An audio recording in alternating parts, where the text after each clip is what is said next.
Allora, cari amici Philips, finalmente ho trovato il tempo di parlare un po' di RCA e XLR, che è un argomento piuttosto caldo e che molto spesso viene nei nostri video. Io, come ben sapete, preferisco tanto il collegamento XLR rispetto all'RCA, ma vorrei un po' spiegarvi il perché. Allora, RCA è uno standard degli anni 40, Radio Corporation of America.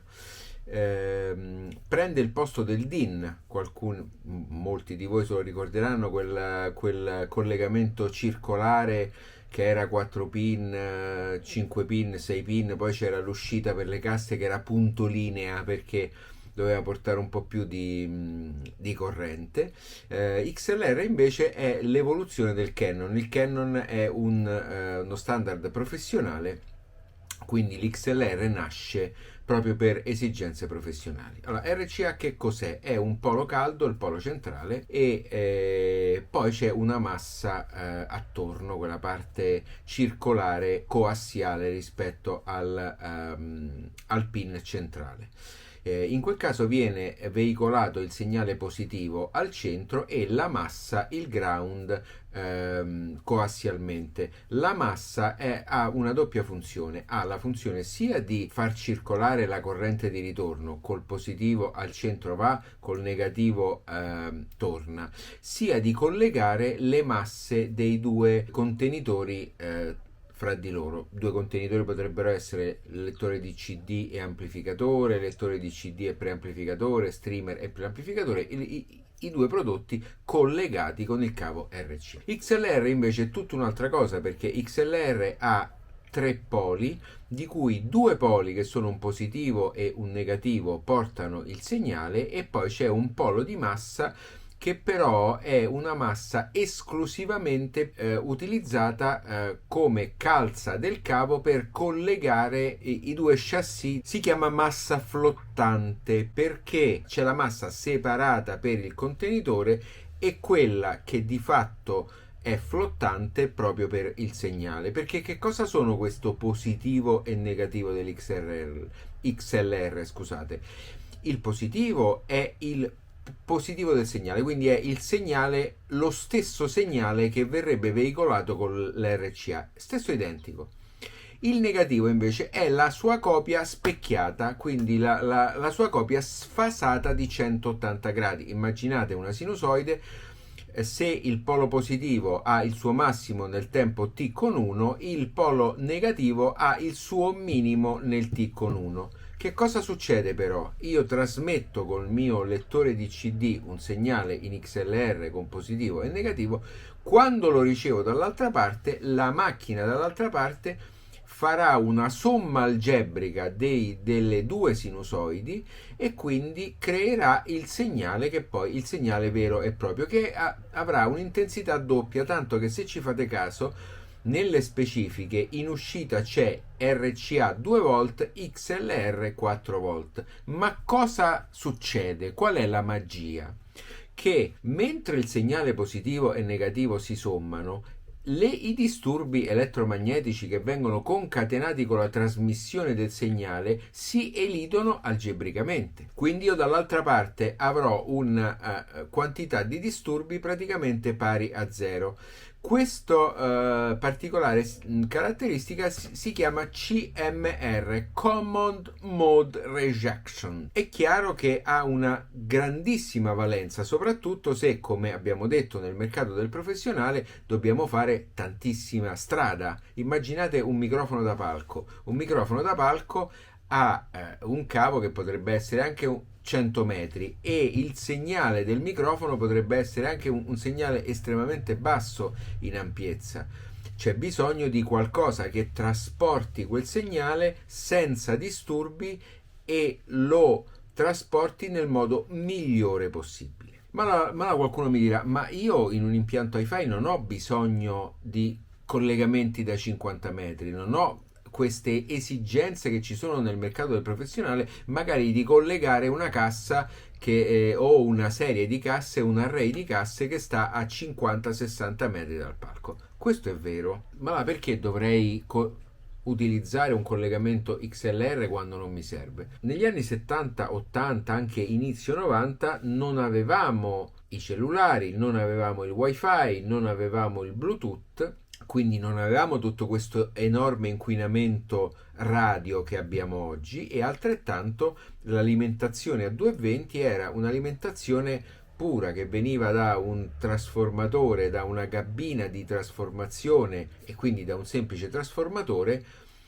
mentre invece oggi ci sono gli alimentatori switching e ci sono tutti quei generatori di energia, per esempio energia solare, energia eolica, che si immettono nella rete e hanno bisogno di essere survoltati. Questa conversione la fanno degli grossi alimentatori switching che senza dubbio, come tutti gli alimentatori switching, si portano appresso dei disturbi. Per cui noi non viviamo più in un'era nella quale il disturbo quasi non esisteva, se non era dovuto a un neon ogni tanto o all'unico computer che magari c'era forse a casa, non tutti ce l'avevano a casa. Oramai anche un video, il video stesso del computer, dello smartphone, del tablet, generano delle energie che si possono concatenare con la trasmissione del segnale. Quindi siamo di fronte a uno scenario di disturbi totalmente diverso rispetto a quello negli anni nei quali la WiFi è nata, e quindi da questo nasce l'esigenza, io la sento come esigenza, di cercare di utilizzare il collegamento XLR piuttosto che il collegamento RCA.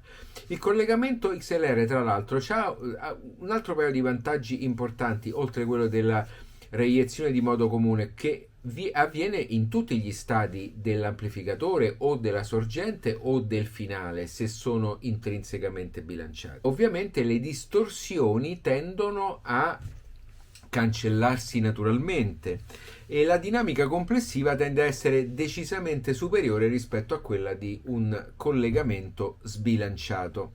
Quali sono gli svantaggi però? L'unico svantaggio è quello economico, perché ovviamente io per ottenere un apparecchio intrinsecamente bilanciato devo di fatto raddoppiare i canali di amplificazione utili, perché per il canale sinistro avrò bisogno di un positivo e di un negativo, per il canale destro avrò altrettanto bisogno di un positivo e di un negativo. Immaginate per esempio il controllo del volume di un preamplificatore, nel caso sia bilanciato, ha bisogno di 4 canali diversi, è un controllo di volume quadruplo, non è un controllo di volume doppio, perché deve controllare il volume del positivo e del negativo simultaneamente per il canale sinistro e per il canale destro. Come si fa a capire se un apparecchio è intrinsecamente bilanciato o meno? Questo è molto importante, perché siccome adesso c'è un po' la moda del bilanciato, vedo tanti apparecchi in commercio che sono intrinsecamente sbilanciati ma che poi hanno un circuito che bilancia in uscita. Per esempio uno streamer, ci sono streamer bilanciati e ci sono streamer sbilanciati ma che hanno l'uscita XLR, quindi vuol dire che passano per un amplificatore operazionale che prende il singolo positivo e lo fa diventare positivo e negativo. Dall'altra parte io troverò un amplificatore integrato che, se non è intrinsecamente bilanciato, avrà a sua volta un'altra sezione con un ulteriore amplificatore operazionale che prenderà positivo e negativo e li farà diventare un unico polo per poi darlo in pasto all'amplificatore. Quindi in questo caso noi abbiamo sì i vantaggi della trasmissione XLR, ma non abbiamo i vantaggi di un apparecchio intrinsecamente bilanciato, quindi con una reiezione di modo comune dell'apparecchio molto più alta e con tutti gli altri vantaggi che abbiamo visto.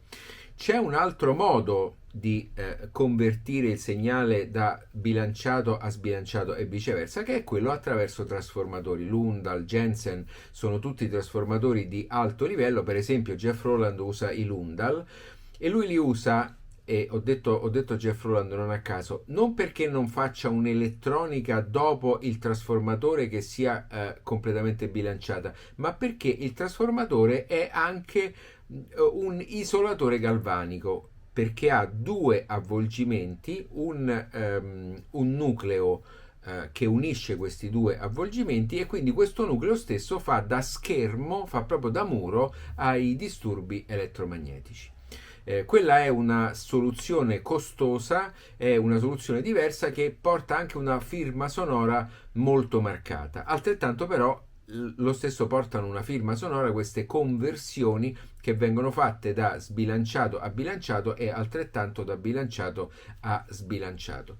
Quindi, in conclusione, prima di tutto è importante il collegamento XLR, ve l'ho detto, non solo e non tanto per le prestazioni sonore che a me piacciono di più, ma poi possono diventare una questione di gusti, ma proprio per schermarsi da tutti questi disturbi elettromagnetici nei quali viviamo sempre di più. È chiaro che questo significa gli apparecchi costano di più, pesano di più, consumano di più. Normalmente nelle specifiche tecniche viene scritto che l'apparecchio è intrinsecamente bilanciato. L'ultima cosa, e poi vi lascio, riguarda invece gli adattatori RCA XLR e viceversa, che sono quegli spinotti che si comprano normalmente, li fanno tanti costruttori. Quegli spinotti fanno un adattamento brutale, cioè prendono il segnale positivo dell'XLR, scusate, e lo mettono nel reoforo dell'RCA. Ovviamente è il modo meno elegante di fare una conversione, perché prendete tutte i disturbi di modo comune di un polo solo, e quindi non avete sicuramente fatto una trasmissione del segnale che sia scevra da disturbi elettromagnetici. E tra l'altro vi siete persi metà del segnale, perché mentre con la conversione con l'operazionale voi avete comunque, piuttosto che 2 volt in RCA, 4 volt in XLR, in quel caso voi rimanete con il potenziale del singolo polo positivo, e quindi è un modo di convertire da RCA a XLR senza dubbio poco elegante. Allora, spero di essere stato abbastanza chiaro. Se non lo sono stato, scrivetemi nei commenti, cercherò di rispondere a tutti. Vi saluto, ciao!